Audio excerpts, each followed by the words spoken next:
जय श्री कृष्णा। राधे राधे फ्रेंड्स, कैसे हैं आप सब। मेरे लड्डू गोपाल चैनल में आप सबका स्वागत है फ्रेंड्स।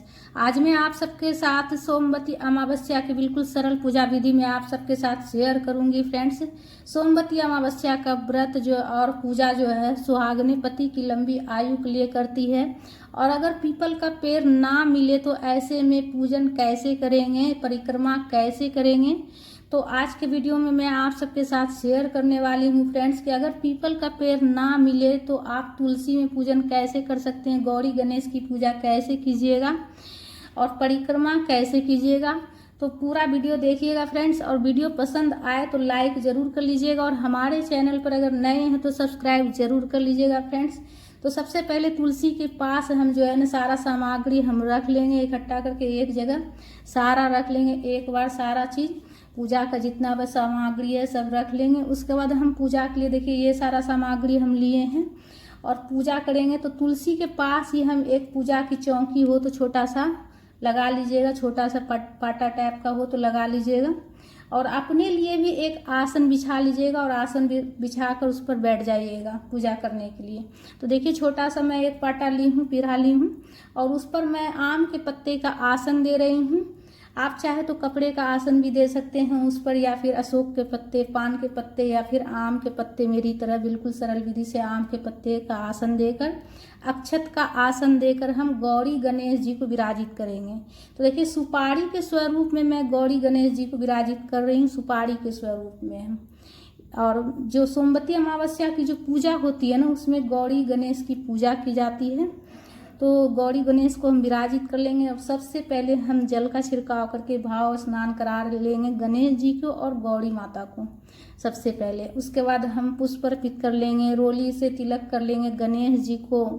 गणेश जी को रोली से तिलक कर लीजिएगा। सर्वप्रथम पूजा गणेश जी की जाती है, कोई भी पूजा हो सर्वप्रथम गणेश जी की पूजा होती है।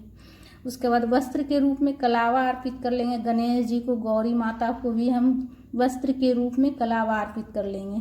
गौरी माता को सिंदूर लगा लेंगे फ्रेंड्स। तो बिल्कुल सरल विधि मैं आप सबके साथ शेयर कर रही हूँ फ्रेंड्स। गौरी माता को सिंदूर लगाने के बाद अपने चूड़ियों में और अपने मांग में जरूर लगाइएगा।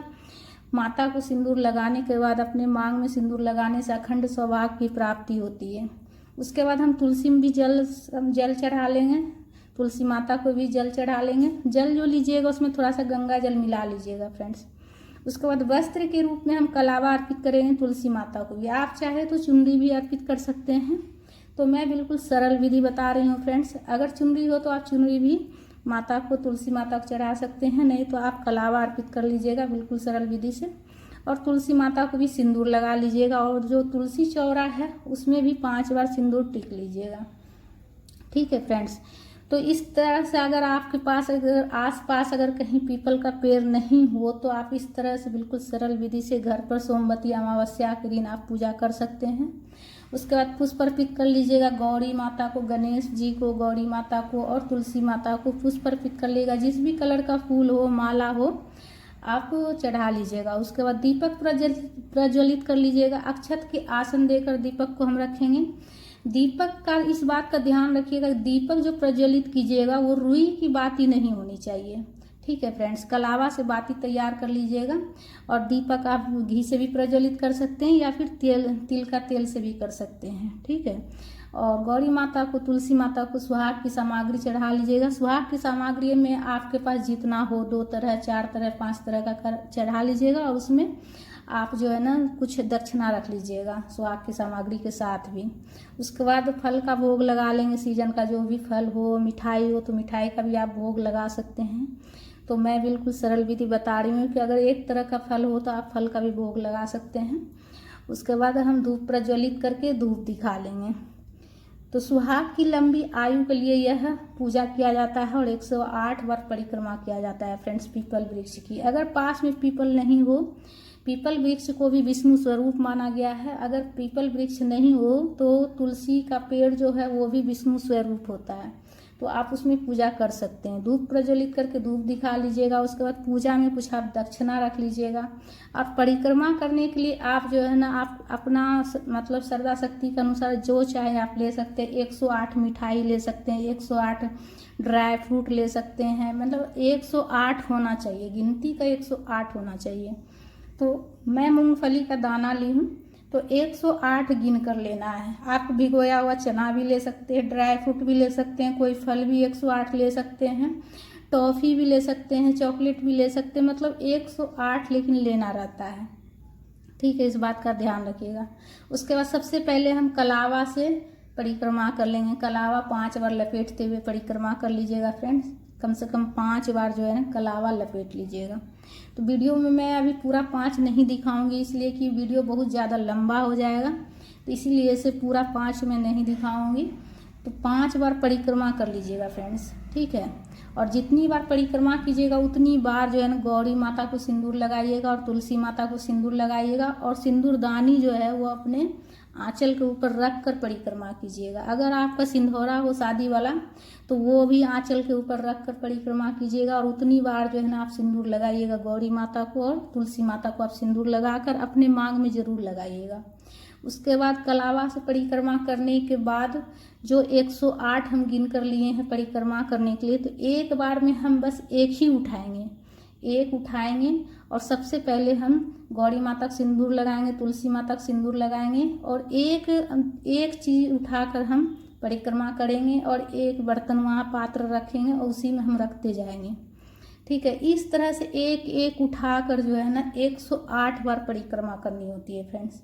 बाद में परिक्रमा करने के बाद जो है ना, जो परिक्रमा जिससे आप कीजिएगा, आप चाहे तो उसे दान कर सकते हैं, या फिर आप चाहे तो बच्चों में भी बांट सकते हैं।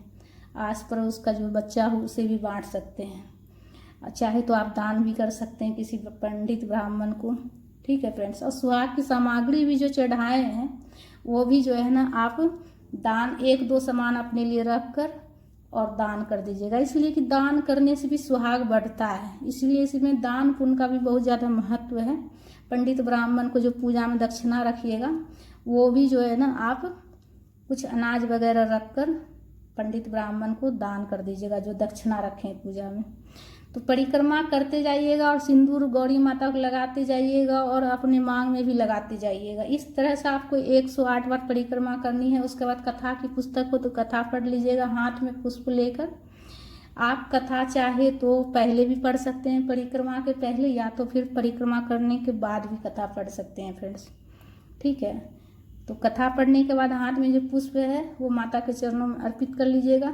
उसके बाद आरती कर लीजिएगा। आरती आप कपूर से भी कर सकते हैं या फिर दीपक प्रज्वलित करके भी आप आरती कर सकते हैं। गणेश जी की आरती गाते हुए, गौरी माता की आरती गाते हुए आरती कर लीजिएगा, प्रेम पूर्वक आरती कर लीजिएगा। आरती करने के बाद जो है ना सीधे हाथ में जल लेकर आचमनी जरूर कर लीजिएगा। आचमनी करने के बाद पूजा पूर्ण हो जाता है। तो इस तरह से जो है ना पूजा आप घर पर भी आप जो है ना, अगर सोमवती अमावस्या के दिन आसपास कहीं पीपल वृक्ष ना दिखे ना मिले तो आप घर पर ही तुलसी माता की पूजा करके गौरी गणेश जी का स्थापित करके आप पूजा कर लीजिएगा और परिक्रमा कर लीजिएगा फ्रेंड। उसके बाद पूजा ये पूर्ण हो गया। उसके बाद माता से प्रार्थना कीजिएगा, अपने पति की लंबी आयु के लिए प्रार्थना कीजिएगा। तो फ्रेंड्स, हमारा ये वीडियो आप सबको कैसा लगा? अगर अच्छा लगा तो लाइक ज़रूर कर लीजिएगा, और हमारे चैनल पर अगर नए हैं तो सब्सक्राइब ज़रूर कर लीजिएगा फ्रेंड्स। और कमेंट में राधे राधे की जयकारा ज़रूर लगाइएगा हर बार की तरह। और अगर पास में पीपल वृक्ष नहीं हो तो आप तुलसी में पूजा कर लीजिएगा। सुहाग की सामग्री अपने लिए कुछ रख कर बाकी आप दान कर दीजिएगा। दान करने से भी सुहाग बढ़ता है।